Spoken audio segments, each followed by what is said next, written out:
Un parlementaire algérien a affirmé que l'Algérie avait acquis dernièrement des équipements américains et des réactifs pour effectuer des tests de Covid-19.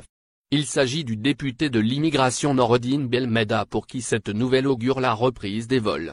L'Algérie se prépare-t-elle pour la réouverture de ses frontières et la reprise des liaisons aériennes? Pour le député Noreddine Belmeda, cette option est plausible. Il a rapporté, mercredi 18 novembre sur sa page Facebook, que l'Algérie avait importé des États-Unis des équipements pour effectuer des tests de Covid-19. Selon lui, l'Algérie a également acquis des réactifs nécessaires pour réaliser ces tests.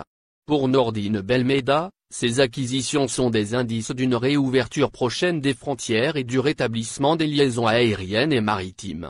Pour rappel, les frontières algériennes sont fermées depuis le mois de mars dernier à cause de la crise sanitaire liée au coronavirus.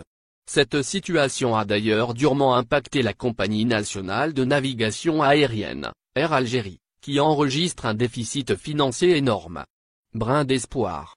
La direction de cette entreprise envisage d'ailleurs de réduire les salaires de son personnel pour s'offrir une bouffée d'oxygène face à l'asphyxie financière à laquelle elle fait face.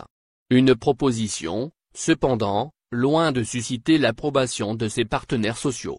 Dans un autre registre, la fermeture des frontières et la suspension des vols ont fait que des centaines d'Algériens se sont retrouvés bloqués dans différents pays étrangers. Le gouvernement a initié plusieurs opérations de rapatriement qui se sont avérées, néanmoins, insuffisantes pour évacuer tout le monde. Les ressortissants toujours coincés à l'étranger multiplient les appels pour leur rapatriement. Au final, n'oubliez pas de vous abonner à la chaîne et appuyer sur la cloche pour recevoir toutes les nouvelles.